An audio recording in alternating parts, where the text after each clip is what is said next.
Okay, so magandang hapon po sa ating lahat. Good afternoon, everyone. Good afternoon po, magandang hapon sa lahat po ng nanay po na nandito, mami, kung ano man pong tawag sa inyo, inay, mama, happy Mother's Day po sa inyong lahat. Yung mga po, kanina po ay nagkaroon po ng salamat po sa village at kami po ay na-relax. Salamat po ng marami, tunay nga po ang trabaho ng isang ina ay wala pong katapusan. At sabi nga po nila walang kapantay na kahit ano pong degree, ano bang career ang makakapantay sa karera ng isang ina. Kaya kung ang inyong ina ay nandyan sa inyong tabi, sabihin mo naman sa kanya salamat. Ayan. Okay, sa mga nanay, taas nga yung kamay ng mga nanay. Sige po, huwag kayong mahiya. If you're a mom, don't be shy. Be proud that that you are a mother. Okay. Sa lahat ho ng nanay, ayan, Mother's Day daw po ngayon. Sa lahat po ng ina, sabi nga po nila, hindi ka lang basta nanay. Okay, sabihin mo ulit kung katabi mo ay nanay, hindi ka lang basta nanay. Okay?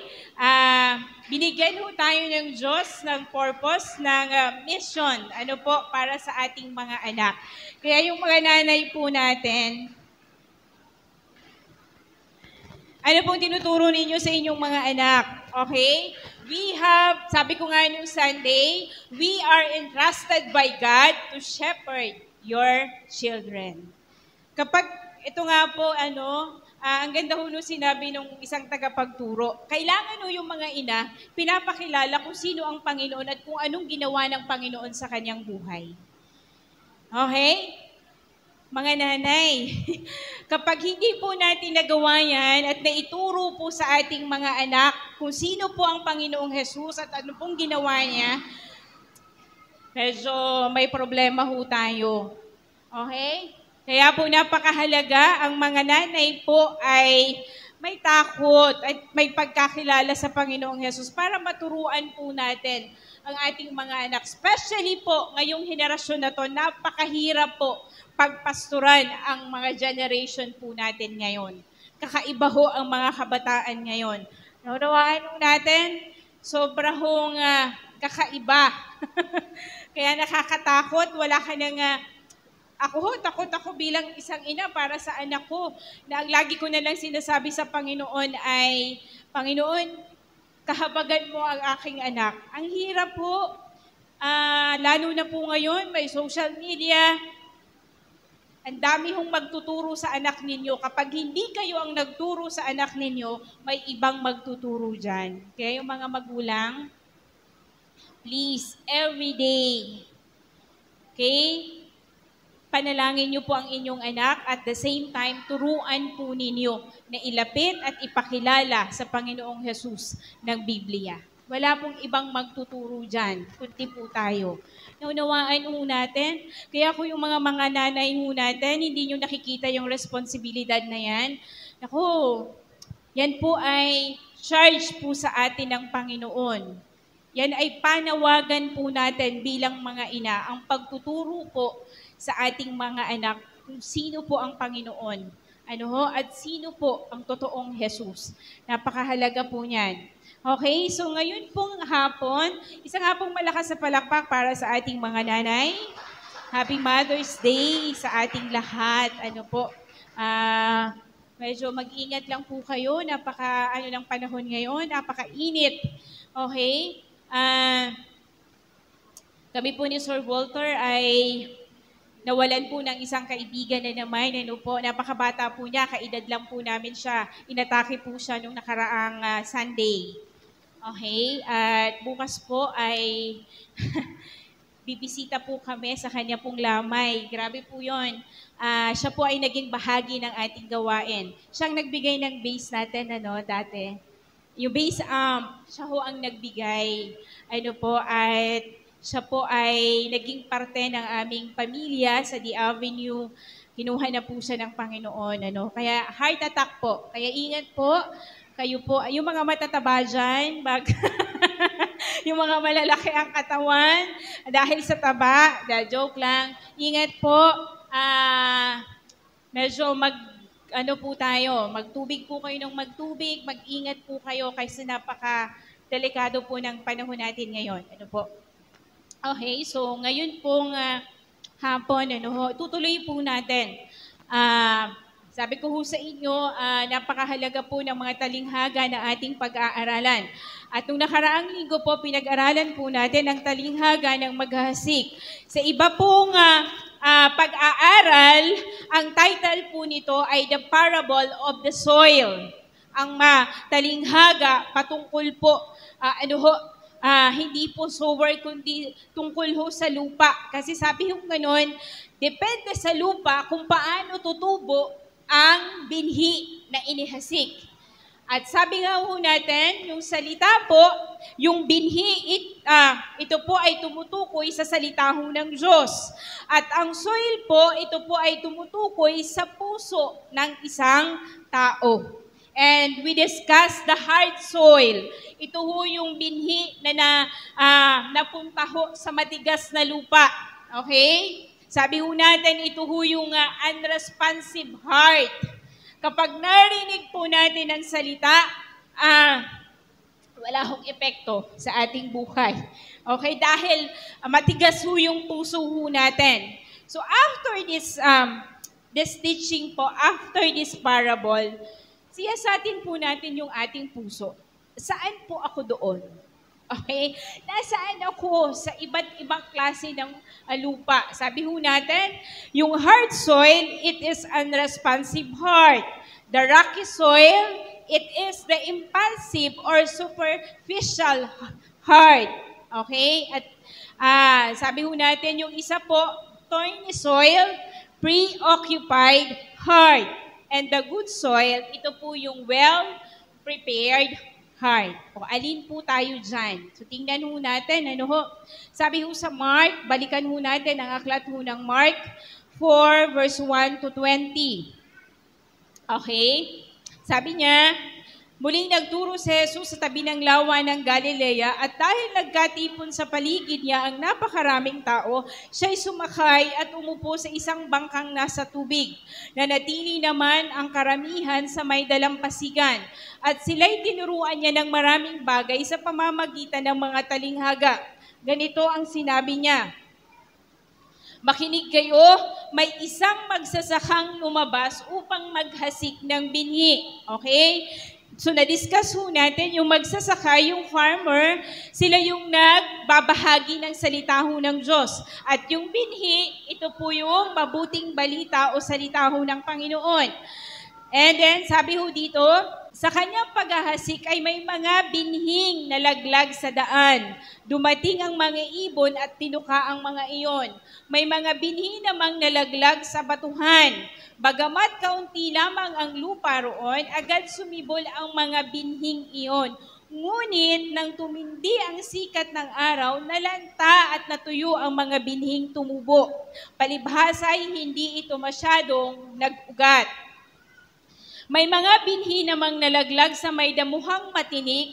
Nang lumago ang mga damo, sinakal nito ang mga binhing tumubo, kaya't hindi nakapamunga ang mga binhi. At may mga binhi namang nalaglag sa matabang lupa. Ang mga ito ay tumubo, lumago, namunga ng marami. May nagkabutil ng tig-30, tig-40 at tig-100. Okay. Tingnan ho natin. So sabi ho ng Panginoon, tingnan ho natin sa verse 13. Pagkatapos sinanong sila ni Jesus, hindi pa ba ninyo nauunawaan ang talinghagang ito? Paano ninyo mauunawaan ang iba pang mga talinghaga? Ito ang kahulugan ng talinghaga. Ang binhing inihahasik ay ang mensahe tungkol sa kaharian ng Diyos.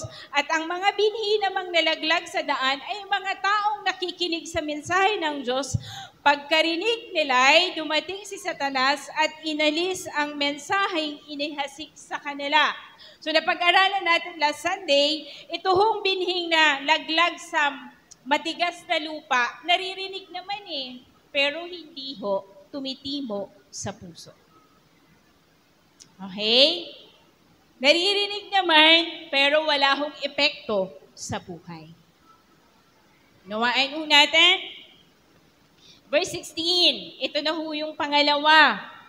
Ang katulad ng mga binhing nalaglag sa batuhan ay mga taong nakikinig at malugod na tumatanggap sa mensahe ng Diyos.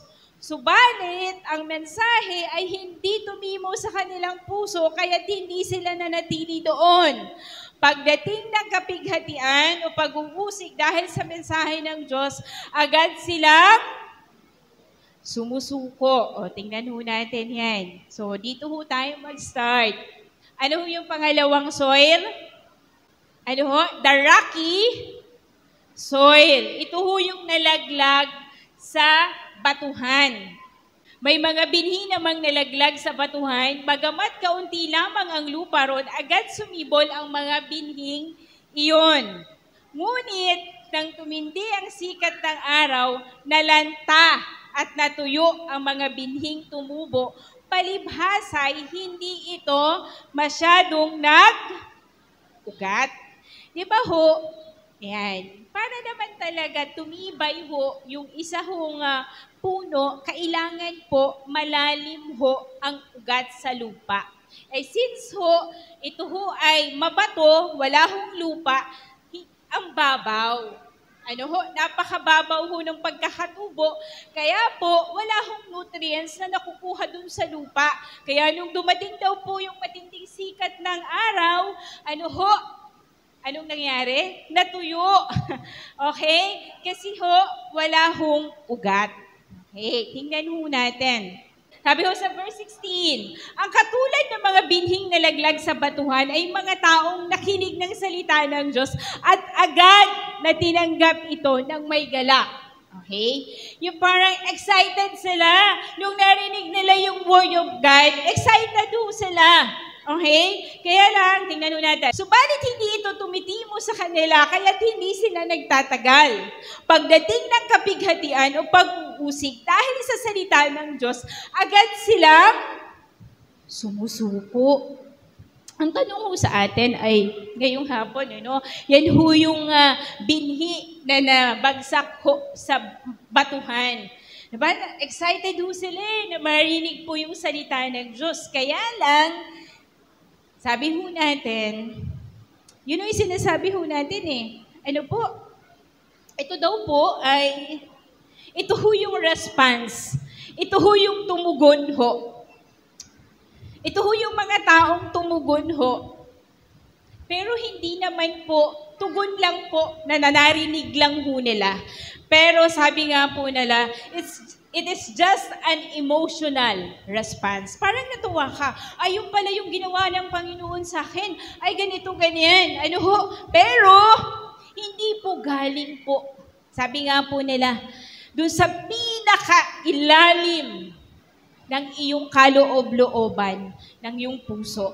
Ano po? Sabi niya, others like seed sown on rocky places hear the word and at once receive it with joy. But since they have no root, they last only a short time. Okay, tingin ho kayo sa akin. Tingin ho kayo sa akin. Tingnan nyo yung katabi nyo. Hindi dahil yan nandiyan yan every Sunday. Hindi dahil yan ay uma-attend every Sunday. Kahit umattend pa yan ng Bible studies, ng life group. Hindi ho yan sukatan na may tamang relasyon ka na sa Panginoong Jesus.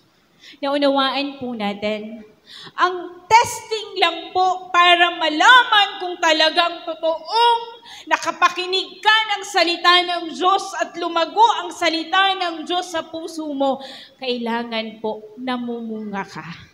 Pag wala hong pamumunga, it is a false Christianity. Naunawaan mo natin?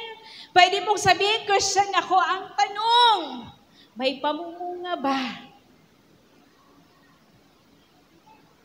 Sa pagkilala pagkakilala mo ba sa Panginoong Hesus, sa pagtanggap mo ba ng salita ng Diyos, mas lalo ka bang napapalapit sa Panginoon?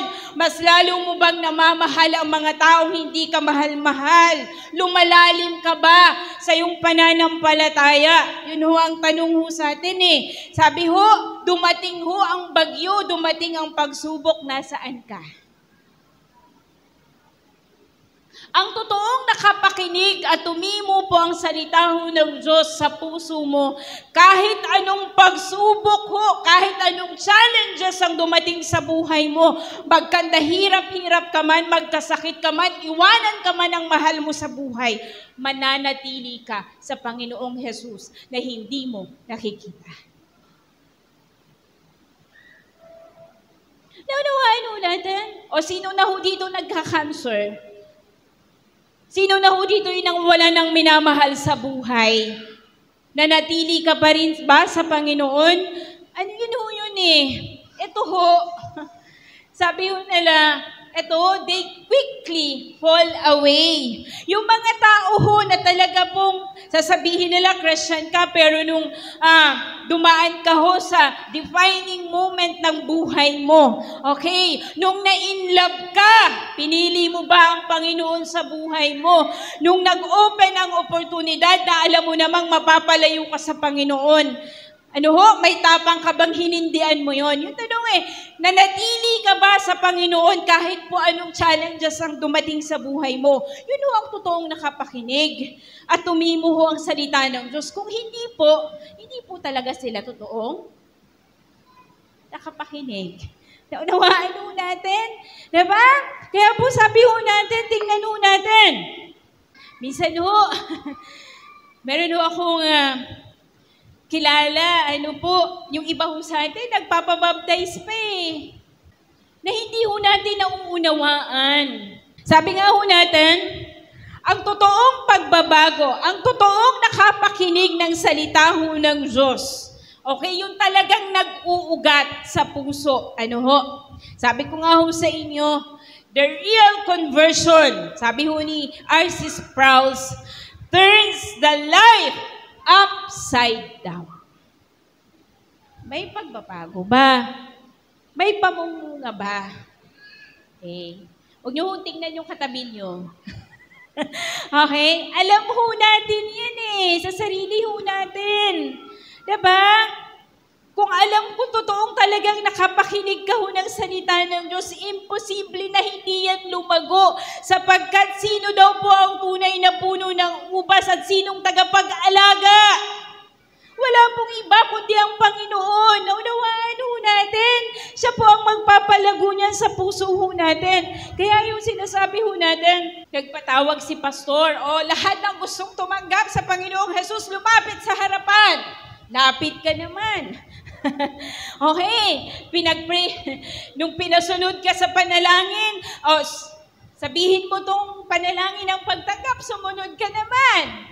Kaya lang po, hindi po yun yung sukatan ng pagkakaroon po ng totoong puso na nakapakinig. Naunawaan ho natin, wala ho yun doon. Naunawaan ho natin, ang totoong testing po ay sa kabila ng pagsubok, sa kabila ng mga challenges, sa kabila ng nangyari lahat, nananatili ka pa rin ba? Kasi ang totoong nakakilala sa Panginoon, pakinggan ho nating mabuti. Village. Ito ang totoong nakakilala sa Panginoong Hesus. Kahit anong mangyari, hindi ho yan mawawala sa Panginoon. Uulitin ko po, ang totoong nakakilala at nakapakinig ng salita ho ng Diyos at tumimo po ang salita ng Diyos sa puso niya at nanampalataya sa Panginoon kahit anong mangyari, hindi yan mawawala sa Panginoon. Sabi ho sa Ephesians 1, verse 13 to 14, pakinggan ho natin mabuti. Sa pamamagitan ni Kristo, kayo rin na nakarinig ng salita ng katotohanan, ng magandang balita na nagdudulot ng kaligtasan at sumasampalataya sa Kanya, ay pinagkalooban ng ipinangakong Espiritu Santo bilang tatak ng pagkahirang sa inyo. Okay? Ano daw po? May selyo po ng banal na Espiritu ang totoong nakakilala sa Panginoon, nakarinig ng salita ho ng Diyos. Kahit magpawindang-windang pa yan sa buhay, kung talagang sa Panginoon yan, hindi po hahayaan ng Panginoon na yan po ay hindi ho bumalik po sa Kanya.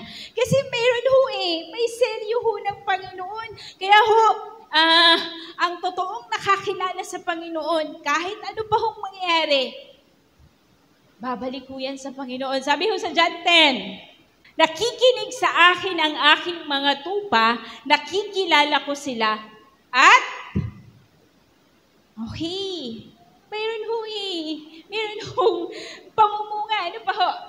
Binibigyan ko sila ng buhay na walang hanggan. Ano po sabi? Kailanman hindi sila mapapahamak at hindi sila maaagaw sa akin. Ninuman, yan ho ang pangako ho ng Diyos.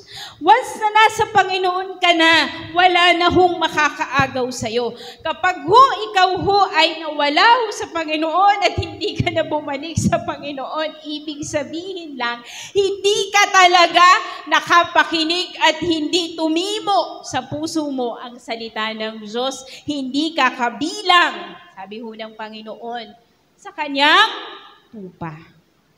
Hello?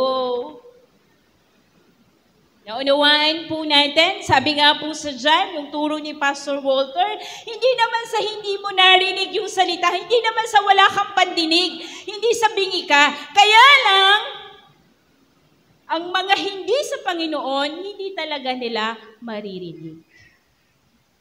Okay? Sabihin mo sa katabi mo, naririnig mo ba ang salita ng Diyos? Okay? Lumiting mo ba yan? Kasi kung hindi, naku po, medyo delikado tayo. Sabi ko sa John 6:37 verse 40, lalapit sa akin ang lahat ng ibinigay sa akin ng Ama. Napakalinaw. Paano ka daw sa totoo lang, okay, tingin ho kayo sa akin. Doktrina po ang pinag-uusapan natin. Ang isang tao ay hindi makakalapit sa Diyos kung hindi siya ilalapit. Okay? Hindi ho makakalapit ang isang tao sa Panginoong Jesus kung hindi siya ilalapit ng Diyos Ama. Maliwanag po ba? Okay? Naunawaan mo natin? Sabi niya, okay, lalapit sa akin ang lahat ng ibinibigay sa akin ng Ama at hindi ko itataboy kailanman ang sino mang lumalapit sa akin. So, alam niyo ho, ito ang masasabi ko, ang kaligtasan, sabi ko nga sa inyo, ang kaligtasan, wala ho tayong ginawa dyan At wala tayong pwedeng gawin. Gawa ho yan ng Panginoon. Naunawaan ho natin, hindi ka ho makakalapit sa Panginoong Jesus kung hindi ka inalapit ho ng Ama. Kasi sabi ho ng Bible, wala ho makaabot sa kaluwalhatian ho ng Diyos. Lahat tayo nagkasala. Kaya nga po mayroon pong ibinigay po ng Panginoong Jesus ang kanyang buhay para po sa atin. Para ho tayo'y makalapit ay sa Panginoong Jesus. Diba? Dahil po, tayo po ay inilapit ng Diyos sa Panginoong Jesus. Uulitin ko po. Okay? Kahit po magtaas ka pa ng kamay every Sunday, kahit po lumabas na ho mga litid mo, ang dila mo sa pagkantahot sa Panginoon, hindi ho yung sukatan ng pagiging totoong mananampalataya. Pag-attend po sa church, hindi po sukatan ng totoong pagiging mananampalataya. Unawaan po natin, sabi ho ay, ito lang po talagang nakapakinig po tayo at tumimo po talaga ang salita ho ng Diyos mo sa atin. Mamumunga ka. Okay? Mamumunga po tayo. Sa mga decisions po natin, sa mga pagpili po natin, makikita po natin yan. Diba? Okay, tingin ho kayo sa akin. Kamusta ho ang ating puso? Okay? Sabi ho sa 1 John 2, verse 10, anyone who loves her brother and sister lives in the light and there is nothing in them to make them stumble. Ang totoo ho, ito ho kasama ho yan sa pamumunga, ang totoong nakakilala ho sa Panginoon. Okay? Saan daw po namumuhay? Namumuhay po sa liwanag. Alam mo ng Panginoon eh. Kasi kung talagang totoong nakapakinig ka ng salita ho ng Diyos at tumimo ho yan, at hindi ka ho katulad ng rocky soil na excited kang marinig, pero ang tanong, diba, nag-ugat ba yan? Na pag dumating ho yung mga challenges, dumating ho yung mga pagsubok ho, dumating ho yung mga defining moments ng buhay, kamusta ho? Kamusta ang response ho natin? Ang tanong ho ay, kung talagang totoong nakapakinig ka ng salita ng Diyos, bakit namumuhay ka pa sa dilim? Kung sinasabi ho natin tayo ho ay totoong Kristyano, masasaktan ka kapag ikaw ho ay nakakagawa ho ng kasalanan. Hello? Sino ho dito yung nasasaktan pag alam mong mali yung ginagawa mo? Kapag wala na hong, kapag hindi ka ho nasasaktan sa ginagawa mong alam mong hindi kalooban ng Diyos, at wala hong pamumunga sa ating pagiging, sa ating buhay, magtanong ka, baka naman hindi ka ho kabilang sa tupa ng Panginoon. Hello? Naunawaan ho natin, salita ho ng Diyos yan. Okay? Ang totoong nakapakinig ho ng salita ng Diyos, namumuhay sa liwanag. Naunawaan po natin, sabihin mo sa katabi mo, kamusta ka naman? Sige po, sabihin mo. Okay? Yun yung sukatan eh. Diba? May mga kapatiran po tayo dito. Grabe ho yung pinagdaanan ho sa buhay. Kaya masasabi mo, doon ho ako nagpapasalamat sa Panginoon. Sabi ko, Panginoon, hindi ho sayang eh. Kasi may mga kapatiran ho tayo, namatayan ho ng pamilya, hindi lamang po isa, dalawa ho. Meron ho tayong mga kapatiran na nagkaroon ho ng cancer, pero hindi ho tumalikod ho sa Panginoon, hindi tumalikod sa kanilang pananampalataya, na natili ho sa Panginoong Jesus. Yun po yung totoong nakapakinig. Naunawaan ho natin, sabi ko, Panginoon, salamat ho, ito ho yun. Naunawaan ho natin, kaya ho kamusta ho tayo? Yun ho, pamumunga ho yun eh. Yung pananatili ho, yung kalapitan mo sa Panginoon. Kamusta ho ang bawat isa ho sa atin? You are saying that you are a Christian. You are saying that you believe in Jesus Christ. You're saying na nakikinig ka ng salita ng Diyos. Pero ang tanong, kamusta ang ating pamumuhay? Pag dumaan po ba tayo, sabi ho dito sa mga trials, kapag dumaan po yung tagtuyot, kapag dumaan po yung bagyo, mananatili ka bang nakatayo sa harapan ho ng Diyos sapagkat malalim ang ugat mo sa Panginoon? Kamusta ho ang bawat isa ho sa atin? Kaya ho yung mga hindi naman po talaga sa Panginoon, okay, kahit ano pong share ho natin dyan, hindi na ho natin problema yan. Panginoon po ang nagbubukas ng puso. Panginoon po ang nagtatanim ng binhi at nagpapalago ng binhi. Ang trabaho po natin ay mag-share. Kaya po, kamusta ho ang response ho natin sa salita ho ng Panginoon? Tayo ho ba yung hard soil? Okay, hanggang dito lang. Okay, hanggang dito lang sa utak ho natin. Pero sa loob ho natin, wala ho. Wala hong impact. Tayo ho ba yung sa rocky soil? Okay? Excite ka lang. Diba? Yung emotion mo, parang wow. ganda nung preaching. Wow. Ang galing ho ng tagapagturo. Kasi kung talagang totoong nakakilala ka sa Panginoon, sabi nga ho natin, okay, ang totoong nakakilala daw po sa Panginoon, sumusunod sa Kanya. Hindi ko makakalimutan to, pakinggan ho nating mabuti. Yung isa ho nating kapatiran ay may tindahan ho siya. Lagi niya ho sinasabi, kasi may pagbabago may pamupunga. Alam niyo ho, ang alak at sigarilyo, ano yan? Mataas pagtubuan. Diba? Malaki ang kita mo sa alak at sigarilyo. Kaya lang, dahil talagang tumimo ho sa kanyang puso ang salita ho ng Diyos, hindi ho siya rocky soil, hindi ho siya hard soil, umugat ho ang salita ho ng Diyos sa kanyang puso. Ano po? Alam mo, dumating sa point na sinabi niya sa Panginoon, Panginoon, ikaw na pong bahala sa akin. Okay? Kayo naman po, ang Diyos na nagkakaloob at nagpo-provide at hindi mo kami pababayaan, tatanggalin ko ang alak at sigarilyo. Pinagtiwalaan po ang Panginoon. Ano ho? Hindi ho natakot mawalan ho ng tubo, ng malaking kita. Ano ho yun? Naunawaan ho natin. Kamusta ho ang bawat isa ho sa atin? And number 3 ho, sabi ho, balik ho tayo sa verse. Verse 7 po, may mga binhi namang nalaglag sa may damuhang matinik. Nang lumago ang mga damo, sinakal nito ang mga binhing tumubo, kaya't hindi nakapamunga ang mga binhi.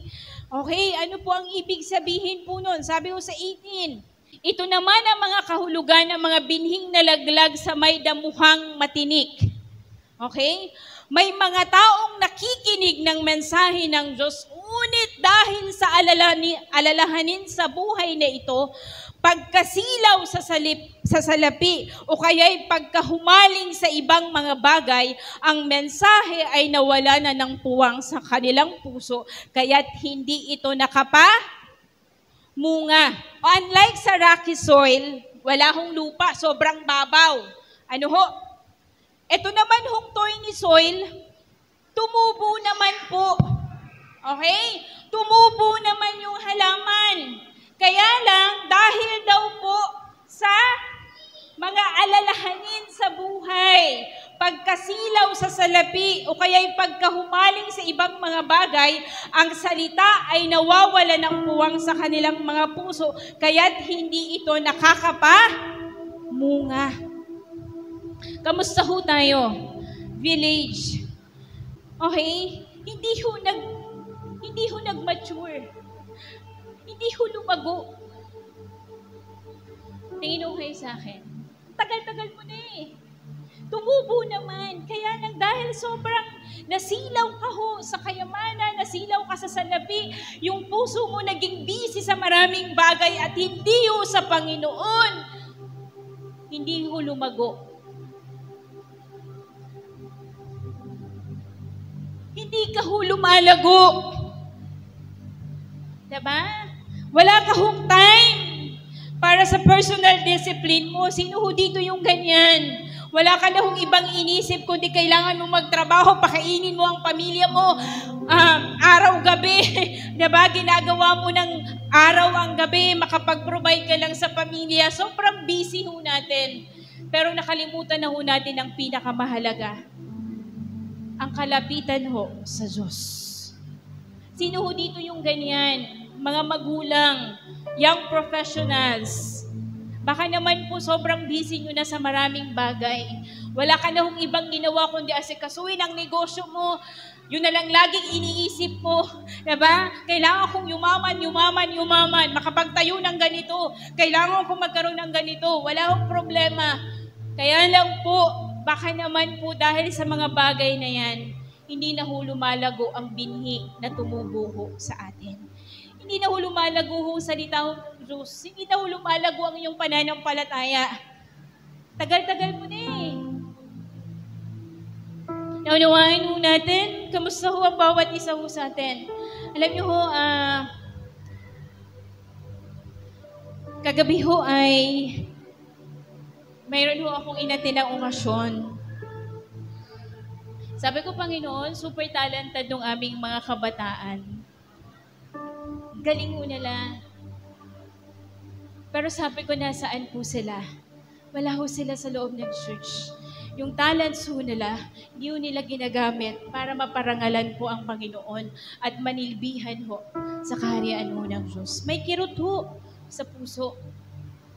Naku, ang mga batang ito, ang mga kabataang ito, diba ho, kung lumago lang po sila sa pananampalataya sa pagkakilala sa Panginoon. Galing mo eh. Kaya kamusta po ang bawat isa ho sa atin? Sobrang busy ka na ba ho sa mga alalahanin mo sa buhay na nakakalimutan po natin? Kaya po, hindi ho tayo lumalago sa ating pagkilala ho sa Panginoon. Umaga pa lang, busy-busy ka na sa trabaho mo, wala ka nang time mag-pray, wala ka nang time na suluhin po ang Panginoon. Naunawaan mo natin. Diba? Wala ka nang ibang hinangad, habulin, kundi ang kayamanan ng mundong ito. Yung mga kabataan po natin, gusto kong magka-iPhone, gusto kong magpariban, gusto kong magpakulay, gusto kong magkaroon ng contact lens, diba? Gusto kong magpa-braces. Kaya yun na lang lagi nating hinahabol sa buhay. Nakakalimutan natin, meron nung mas mahalaga. Ang kalapitan po sa Panginoon, ang pagpapahalaga po sa atin pananampalataya sa Diyos. Okay? Tandaan natin, sabi sa Matthew 6 verse 25, kaya't sinasabi ko sa inyo, huwag kayong mabalisa tungkol sa inyong kakainin at sa inyong iinumin, upang kayo'y mabuhay o kaya'y tungkol sa susuotin ng inyong katawan. Hindi ba't ang buhay ay higit na mahalaga kaysa pagkain at ang katawan kaysa sa damit? Meron pong mas mahalaga sa buhay kaysa po sa kayamanan sa mundong ito? Naunawain natin, yung mga nagtatrabaho, baka naman po sobrang busy nyo na sa trabaho and you forget kung ano po yung mas mahalaga. Yung may mga hanap buhay, may mga negosyo. Masyado na tayong preoccupied ng ating mga negosyo and we forget na meron pong mas mahalaga ang ating pong kaluluwa. Okay? Tandaan po natin ang totoong tagasunod ni Kristo. Sabi ng Panginoon, hindi niya pababayaan. Tingin kayo sa akin. Hindi niya pababayaan. Itatawid po kayo ng Panginoon. Ano man pong kalagayan po ng inyong puso, ano man ang kalagayan ng inyong buhay, huwag kayong matakot. Ang totoong sa Panginoon, hindi pababayaan ng Diyos. Amen po. Pagkakaloob niyo po ang ating pangangailangan. Huwag po tayong masyadong magpagod sa mga bagay po na magiging dahilan para mapalayo po tayo sa Panginoon. Isipin po natin, ang lahat ng meron ka ay dahil yan sa Panginoon. Amen po?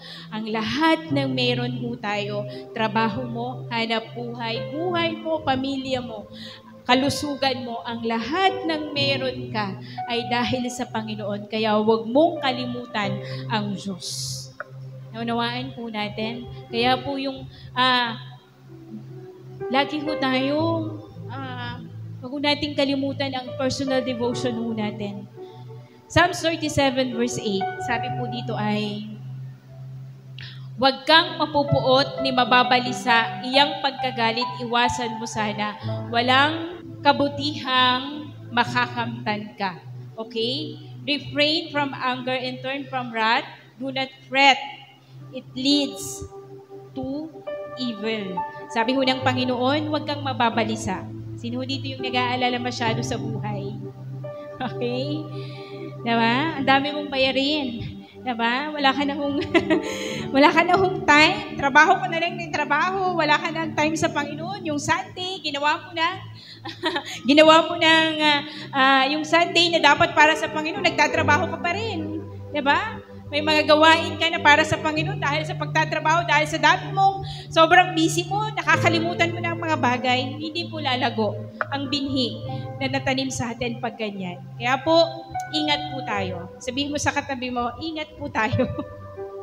Baka po nakakalimutan na po natin ang pinakamahalaga. And this is the last. Sabi ho ng Panginoon, dito na ho ako magtatapos. Ano po? Sabi ho ay, may mga binhi namang nalaglag sa matabang lupa. Ano nga po yung matabang lupa? This is the well-prepared heart. Bakit po matabang lupa? Ang mga ito ay tumubo, lumago, namunga ng marami.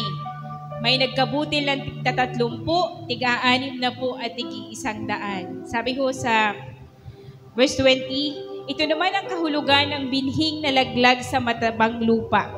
May mga taong nakikinig at tumatanggap sa mensahe ng Diyos at namumunga ng sagana.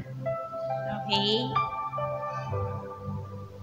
Sabi ko ho sa inyo, bakit po well-prepared heart? Bakit po matabang lupa? Okay? Sapagkat ang Diyos po mismo ang naghanda po nito. Okay? Kumbaga po ay binungkal talaga ho ng Panginoon.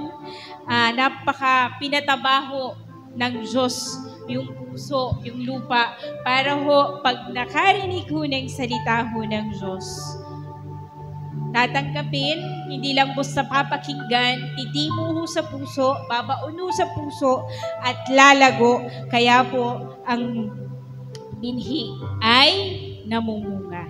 Okay? Pakinggan ho natin mabuti. Sabi ho ni R.C. Sproul, the good soil is the soil that has been changed by God, the Holy Spirit. Sino ho nagbago sa puso ng matabang lupa? Ang Panginoon mismo. It is the good soil where the seed takes root. Okay? Umugat po because God, the Holy Spirit, has prepared it, tilled it, and made it fertile. Okay? Which is something in our flesh we cannot do for ourselves. Hindi ho natin kayang gawin. Okay? Sabi ho natin, but those whose hearts have been changed by the Holy Spirit, when they hear the Word, they love the Word, they embrace the Word, they obey the Word, and they bring forth the fruit of conversion. Okay. Minahal, pinakinggan, ano po ang salita ng Diyos, at higit sa lahat ay sinunod ang salita ng Diyos. Naunawaan po natin, kamusta ho ang bawat isa ho sa atin? Tayo po ba ay nasa matabang lupa? Kamusta ho ang journey ho natin sa Panginoon? Kamusta ho ang pananampalataya ho natin? Kamusta ho ang mga salitang napapakinggan ho natin? Kung ikaw ho ay sa Panginoon, tingin ho kayo sa akin, kung ikaw ho ay sa Panginoon, lalago at lalago po ang binhing na itanim po sa iyo. Kasi walang ibang magpapalago niyan, kundi ang Panginoon. Unawaan mo natin. So kamusta po ang bawat isa sa atin? Kamusta ho ang ating mga puso? Nasa rocky soil ka ba? Nasa hard soil ka ba? Nasa thorny soil ka ba? Masyado ka na hong preoccupied ng mga nangyayari?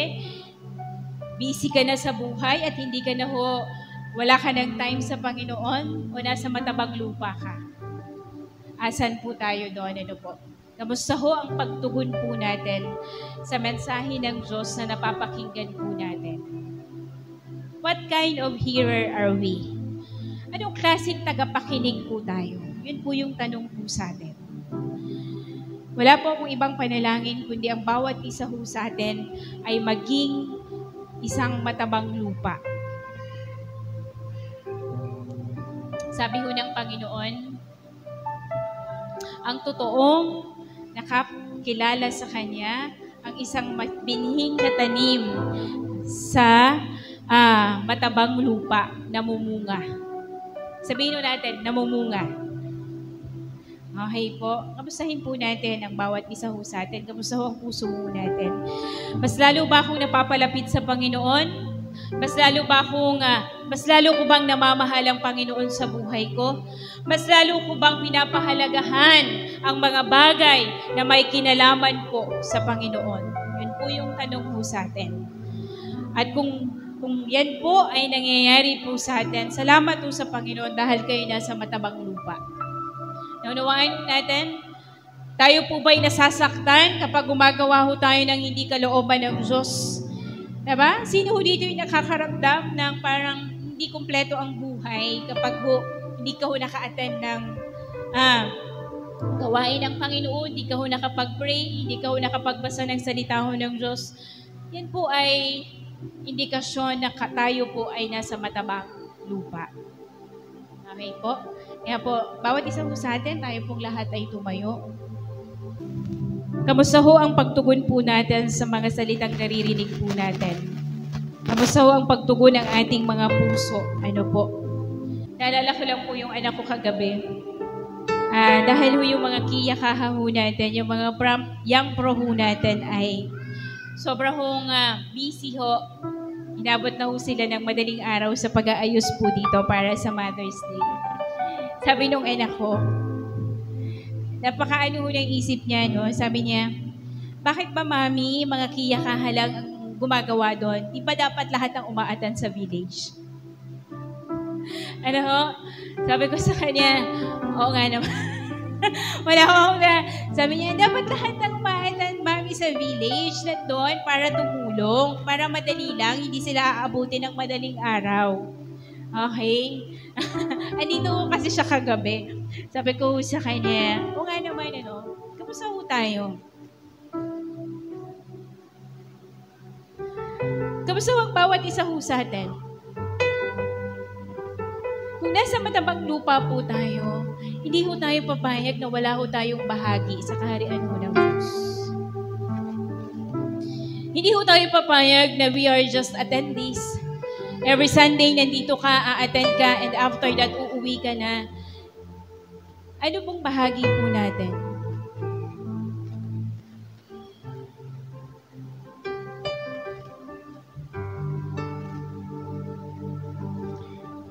Ano pong bahagi po natin? Ano po?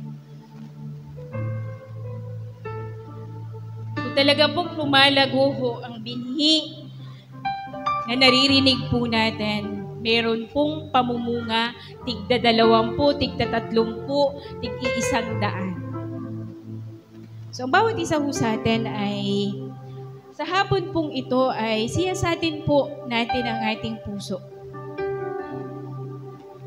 Minsan pa ho ay tayo po'y umawit ho sa Panginoon sa hapon pong ito. Sige po, tayo po'y umawit lang po sa Panginoon at hayaan po natin na ang puso po natin ay tayo po ba yung matigas na puso?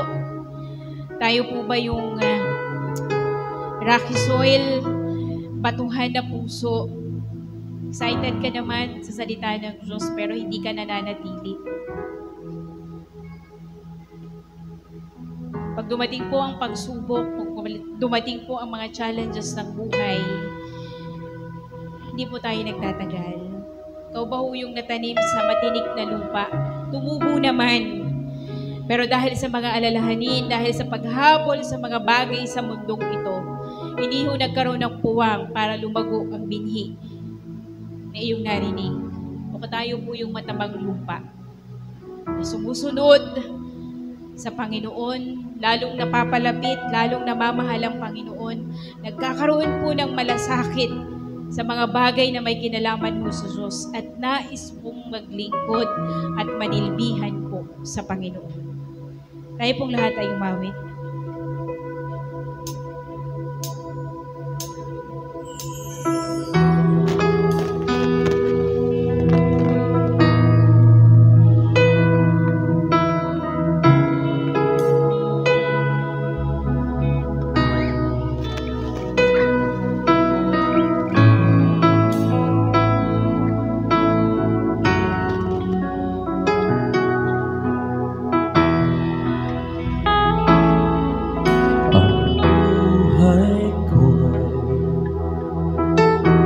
Sadyang laan lamang para sa iyo. Gamitin mo ang aking buhay para maging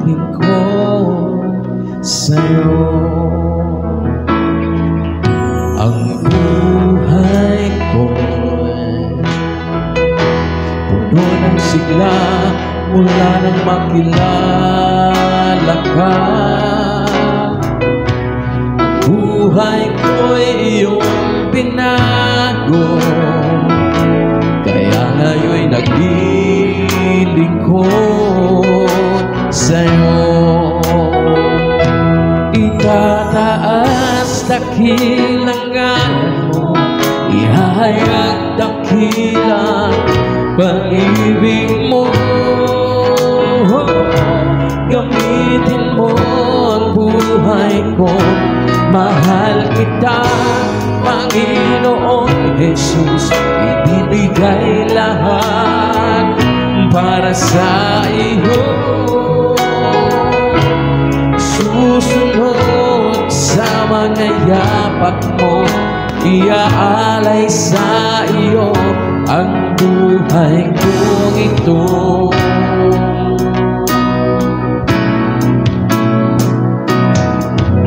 Ang buhay ko sadyang laan lamang para sa iyo. Gamitin mo ang aking buhay para maglingkod sa'yo. Ang buhay ko'y puno ng sigla mula nang makilala ka.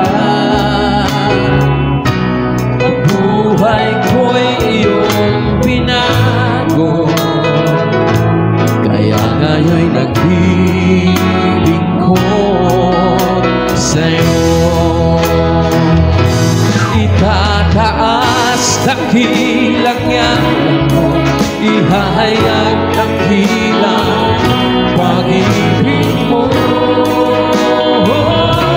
Gamitin mo ang buhay ko, mahal kita, Panginoon Jesus. Ibibigay lahat para sa iyo. Susunod sa mga yapak mo, iaalay sa iyo ang buhay kong ito.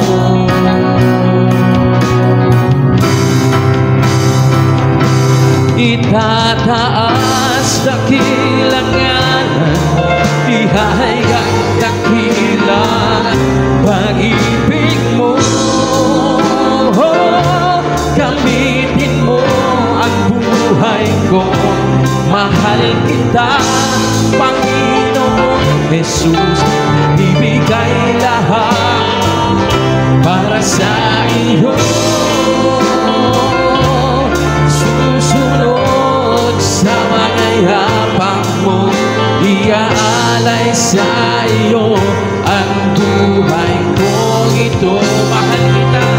Mahal kita, Panginoon Jesus. Ibibigay lahat para sa iyo.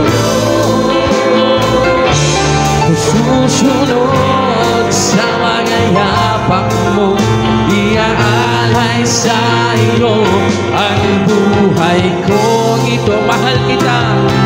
Mahal kita, Panginoon Jesus.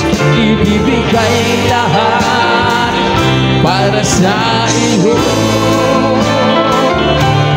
Susunod sa mga yapak mo, iaalay sa iyo ang buhay kong ito.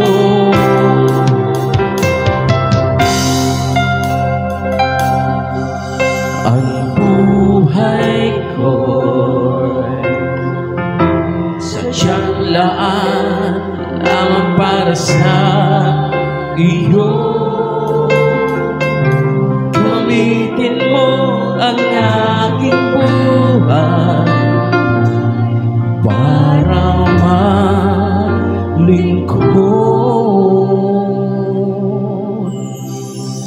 sa'yo.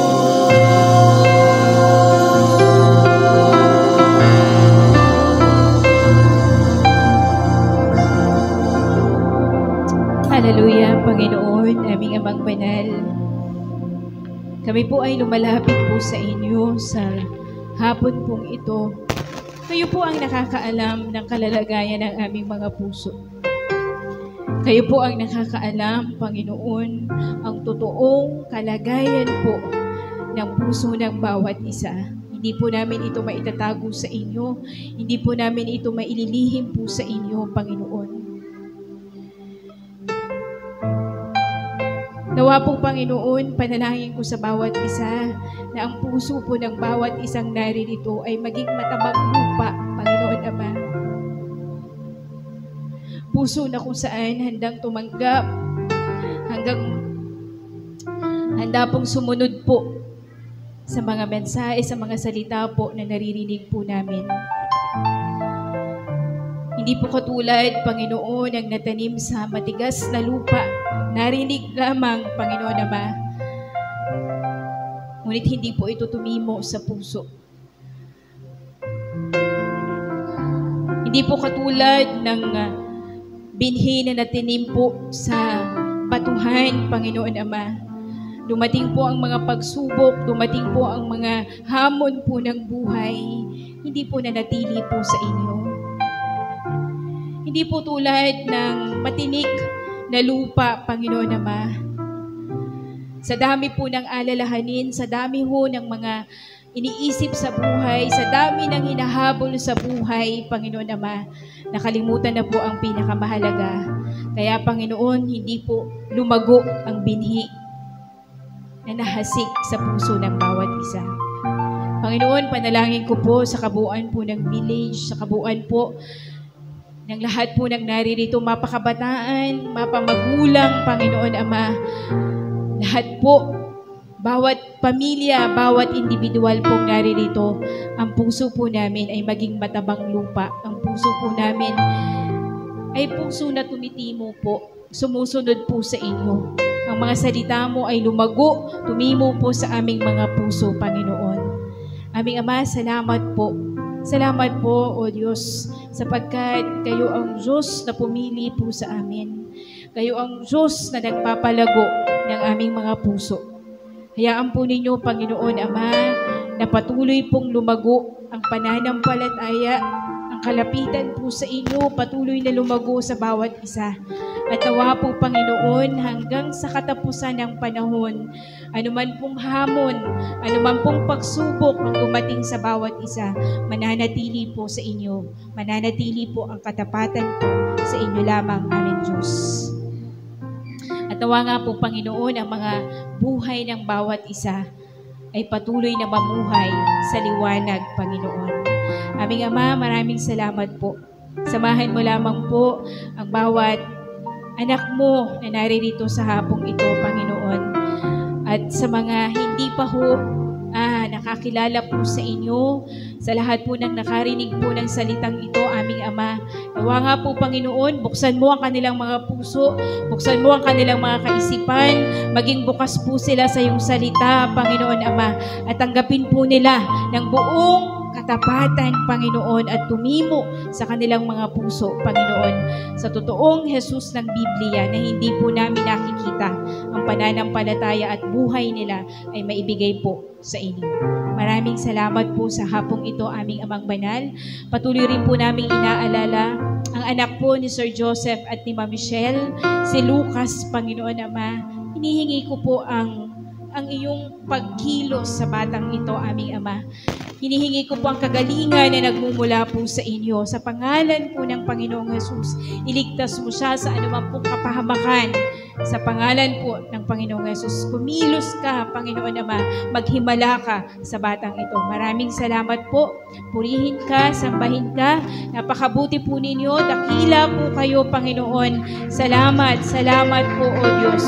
Salamat po, Panginoon, sa lahat po ng nanay na naririto. Samahan mo ang kanilang buhay. Ilayo mo sila sa anumang pong plano at gawa ng kaaway, Panginoon Ama. Patuloy mo po silang gabayan. Patuloy mo sila bigyan, Panginoon, ng pagmamahal sa inyo at pagmamahal sa kanilang pamilya. Maraming salamat po sa kanilang buhay. Sa inyo po namin sila itinataas. In Jesus' name we pray. Amen and amen. God bless po sa